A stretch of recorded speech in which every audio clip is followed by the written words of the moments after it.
I hope you're fired up because today I'm gonna bring the fire.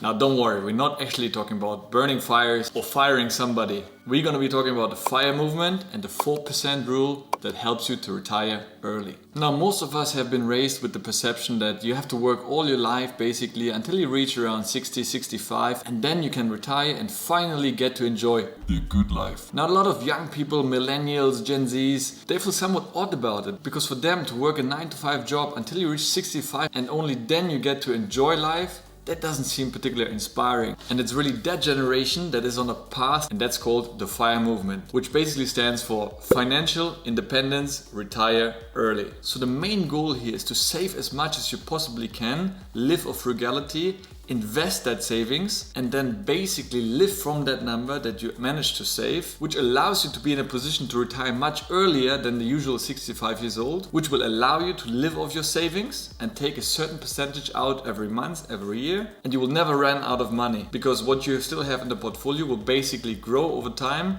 and offset what you take out. So that's really where financial independence comes in. You can live off your passive income that you're getting from your savings. So the goal here is really aggressive saving because normally you talk about 10, 15 to 20% saving rate per month if you're good. So when you talk to people following the FIRE movements, they talk about numbers starting from 50% and above. Ideally 75% of your income you should be saving. So of course with such aggressive saving that allows you to quicker build up your net worth and allows you to retire by 30 or 40. Which is 25 years before the usual retiring age. Now you wonder, Kai, how is that possible? How can I save half or even more of my income? And that's a good question. There's a huge community out there, the FIRE movement, that's why it's called an actual movement. Some of them consider themselves financial minimalists, though I personally think it's quite different. FIRE movements are really more into extremely cost cutting and maximizing their monthly savings. There are massive groups out there, Facebook groups, Reddit groups, that basically exchange ideas on how you can maximize your savings by reducing your monthly expenditures. Of course, some people really take it to the extreme level where they would end up buying basically nothing in order just to achieve that goal and retire early. But essentially what you need to know,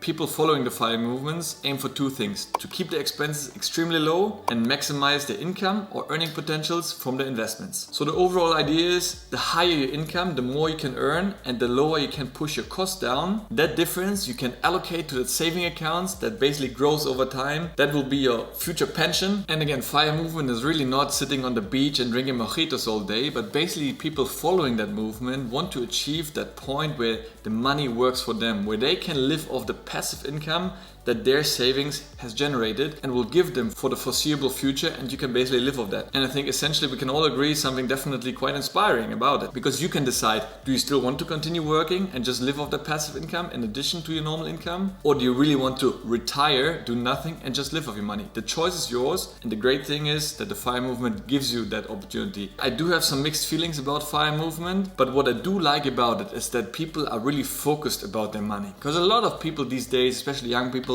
they don't really care about what they're spending, what they're earning, what they're saving, what they're investing. It's just a kind of byproduct. They're more obsessed with other things in their normal life. So being very focused and very conscious about what money you earn, what you save, where you're gonna invest, I think that's a great start. And having the goal of growing your portfolio in the future, I think that's a fantastic objective and mission to have, without a doubt. As a young guy, you talk too much about retirement. But seriously, I'm just trying to educate around the topic of retirement. Okay, but don't get your hopes up. You still have many years left if you ever want to be successful on YouTube. You're hitting where it hurts, but you're right. And if you want to help me reach that goal sooner, then I would really appreciate if you hit that like button and subscribe to the channel. It means a lot. Thank you very much. So coming back to the 3 essential pillars of FIRE movement, it starts with number 1, frugality. And again, that's the mindset of really keeping your expenses low, not spending on anything that you don't need. While I'm personally a big fan of following financial minimalism, meaning really know what you're paying for, what gets you the most value, reducing your subscriptions and all these things. But I think being overly obsessive and not giving yourself permission to sometimes treat yourself can actually take out a lot of fun for it. So essentially you're sacrificing 20 or 30 years of extremely hard saving to later on benefit in your life. So that's a question you need to answer yourself. Is it worth it? Am I willing to make that sacrifice? Or do I want to really enjoy my young years as a professional while still, of course, being financially conscious and smart about my finances and investments. The choice is yours. So the second part is growing your income. What can you do? Can you get a job promotion? Can you have a second job, a third job potentially, build an online business, to really come up with different ideas to grow your income streams passively or actively? And I talk more about this in this video over here, about ideas, side hustles that you can start from home, grow your income and your earning potential that allows you to save more, because your cost will stay the same, but your income will grow over time. That means the balance, the delta of that can be used to invest and grow your portfolio over time, allowing you more quickly to reach financial independence. And thirdly, it talks about investing, because of course you need to use the power of compound interest to exponentially grow your savings over time. And that's where different people follow different strategies. Some are more aggressive, some are more conservatives. In recent past, it has been 50% bonds and 50% stocks. But given the times we're living in, I think bonds are becoming less and less relevant. So people are moving towards index fund investing. So allocating more money into equities. And that's also where the 4% rule comes in. Now that brings me to the 4% rule. And that means essentially you take your annual living expenses and multiply it times 25. And that brings you to the number that you need in order to retire. Because that number, once you reach that age, and that number in your savings account, allows you to basically take 4% out of that number every year just for you to live on, while at the same time it still continues to grow because it's invested or in bonds or stocks, most likely in stocks or in the stock market, in indexes, where traditionally you have a 7-8% growth over time, minus the inflation, which traditionally is 2-3%, plus 1 or 2% as a margin of safety, which will basically then allow you to keep your portfolio stable while withdrawing 4% every year to live off. So imagine you have 1 million in savings, you will be able to take out 4%, which is 40,000 every year, and that's going to be your living expenses covered just by having saved early on. Alright, so to make this example even more understandable, there's actually a website, I'm going to put the link down in the description, where you can actually calculate how many years it will take for you to reach retirement age. So if you go over here on the website Playing with Fire, you can basically pop in all your parameters, your age, etc. So let's do that just now. As I saw, the average viewers of this channel is around 30 to 35, so let's pop in 30 over here. Your annual income, so that can be your house income after taxes together with your partner. So let's put 30,000 for the sake of this exercise over here. And then it talks to you about the annual expenses. Let's say you have around a 1/3 saving propensity. So basically you're gonna put 20,000 over here. That means 1/3 of your earnings is being saved. And then you put your current net worth. So that really depends on your situation. But I would imagine by the age of 30, you would have reached already a certain amount of net worth. So let's put 30,000 into this over here. Then you're going to put your asset allocation, how much you're going to put in stocks and bonds and they have in cash. Again, for the sake of this exercise, I'm going to put 100% into stocks.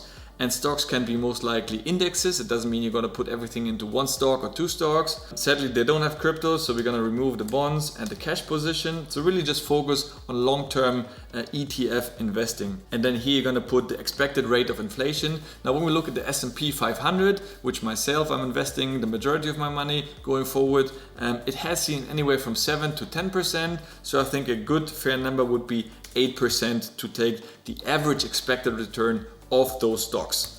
As I said, bonds we're not taking and nor cash. And then basically you can click on calculate and it basically shows you how many more years you have to work until you reach financial independence. So in that particular case, it's going to be another 18 years. So that's going to be why 48 rather than 65 years. So basically you're saving almost 20 years of work, allowing you to retire early, just by saving more and most importantly investing smarter and earlier. So that puts you in the position to live off your savings once you reach a certain age, which is way earlier than the usual people retiring who are then hoping and depending on the government to pay their pension fund, which is really bad because hope and dependence are not something you want to have if you aim for financial independence. So in summary, the principles of FIRE movements are great, but I do think do it in moderation.